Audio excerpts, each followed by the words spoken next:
Sahabat Lato Cadia, ikuti cerita bersambung Manusia Harimau Marah. Selamat mendengarkan.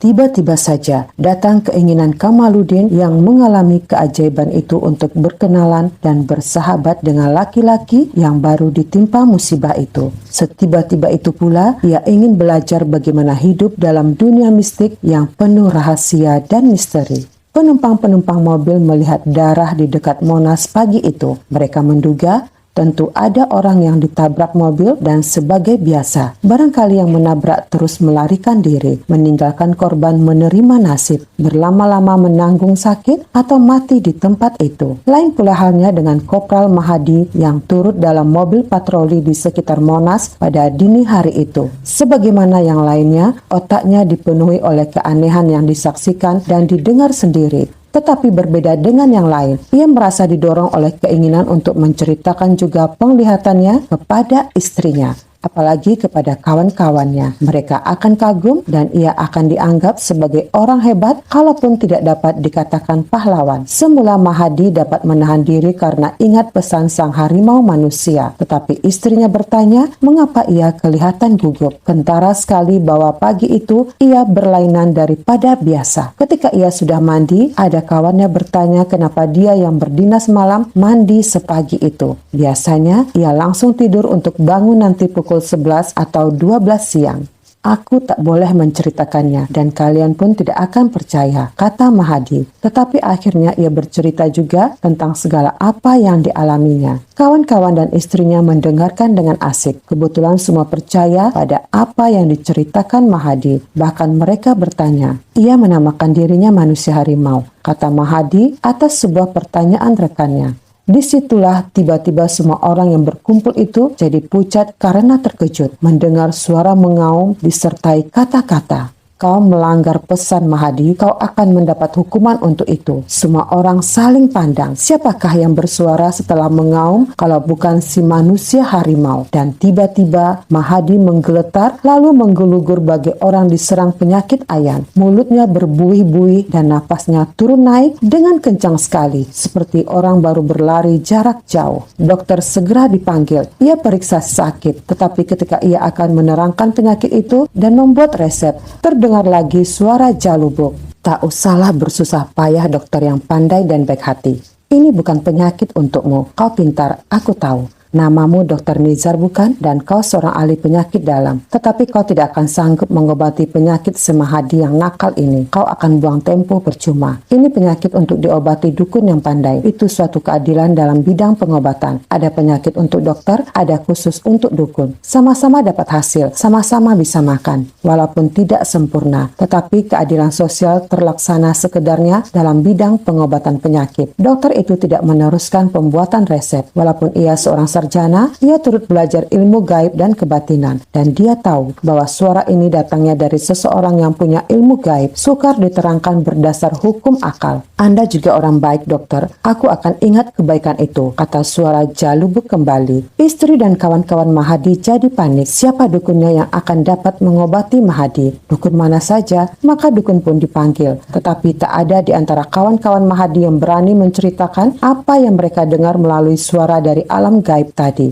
Mereka takut akan terserang penyakit seperti Mahadi, tak terobati oleh dokter kawakan manapun. Akhirnya seorang kopral bernama Hidayat terkenang pada seorang muda yang dulu pernah diceritakan sebagai dukun yang hebat, tetapi tidak pernah memperkenalkan diri untuk dikenal orang ramai karena ia bukan dukun komersil yang mengandalkan kebolehannya untuk hidup. Tetapi apakah orang ini ada di Jakarta? Sudah lama namanya tidak terdengar. Penyakit Mahadi tidak kian payah bukan karena ada dukun yang dapat membendung, tetapi karena Jalubuk yang marah memang tidak memperhebat serangan halusnya terhadap manusia yang panjang dan banyak mulut itu, mengingkari janjinya. Sebelum Kopral Hidayat mencari dukun yang pernah tenar namanya, ia menghadap atasannya dulu, Kapten Kamaluddin. Diceritakan maksudnya, ia pun mengatakan bahwa sepanjang ingatannya, dukun muda itu bernama Erwin. Ada beberapa orang berpenyakit berat dan aneh telah dapat disembuhkan oleh Erwin. Kamaludin ingat bahwa orang yang kehilangan istri dan anak karena dibunuh oleh babi hutan juga bernama Erwin. Suatu kebetulankah atau memang manusianya sama? Atas persetujuan sang kapten, kedua petugas penegak hukum dan pemelihara keamanan masyarakat itu pergi ke rumah Erwin. Pada pagi hari setelah 2 hari berlangsungnya pertarungan antara babi manusia dan manusia harimau di dekat Tugu Monas. Karena keduanya berpakaian seragam. Walaupun tidak punya maksud tertentu, tetapi juga tidak menduga akan membawa akibat lain.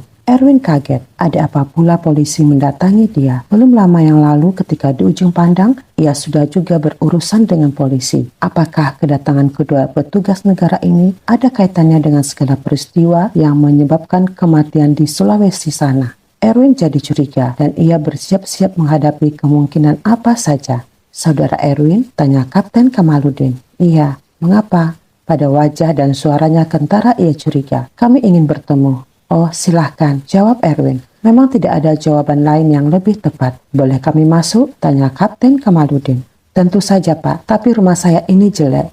Kami ingin menemui orangnya, bukan rumah, kata Kapten Kamaludin.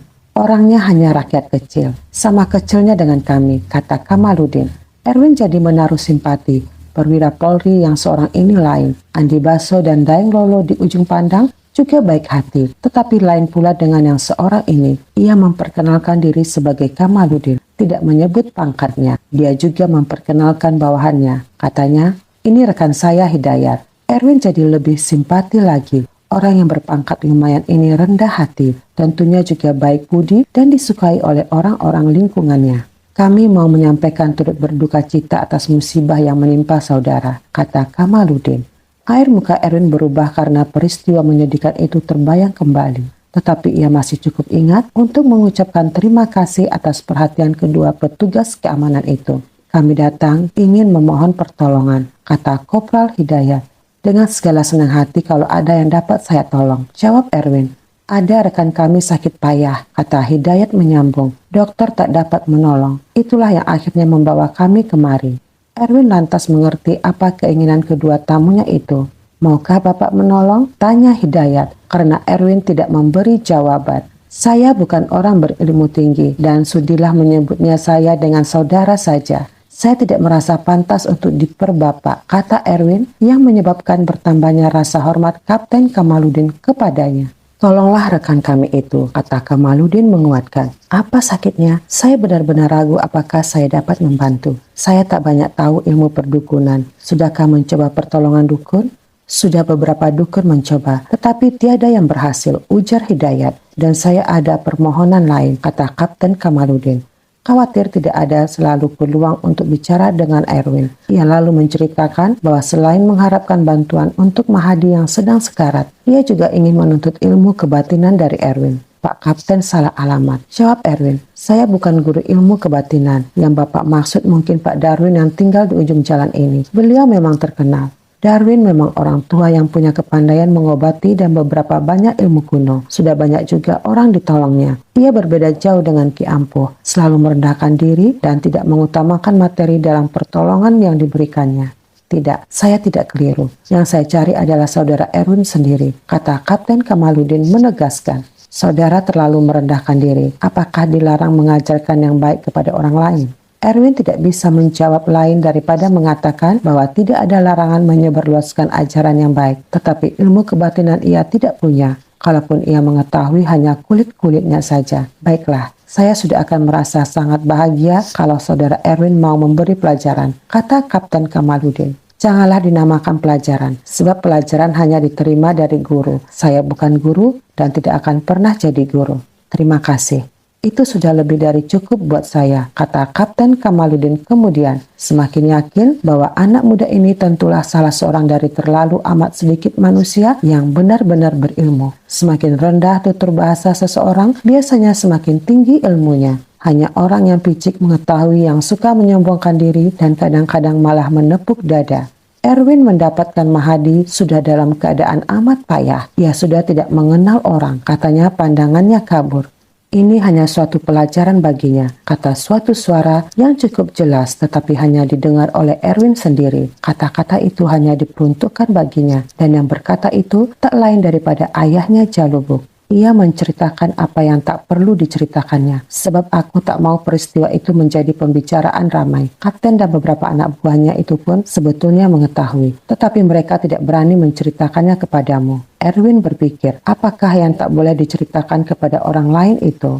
Pada suatu hari nanti, aku datang menceritakannya kepadamu. Obatilah si Mahadi itu, kata Jalubuk, hanya untuk diketahui anaknya. Sebagai kebanyakan dukun, Erwin pun meminta air, cukup segelas katanya. Beberapa keluarga Mahadi yang ada di sana mulai curiga, sedikitnya tidak menaruh harapan. Dukun ini sama juga dengan yang lain-lain, minta air, lalu nanti jarum atau pisau, jeruk purut, bunga 3 atau 7 macam, kemenyan atau setanggi. Tetapi dugaan mereka meleset. Erwin tidak meminta lain daripada segelas air, dan ia pun mulai menjampi air itu, persis lagi seperti kebanyakan dukun.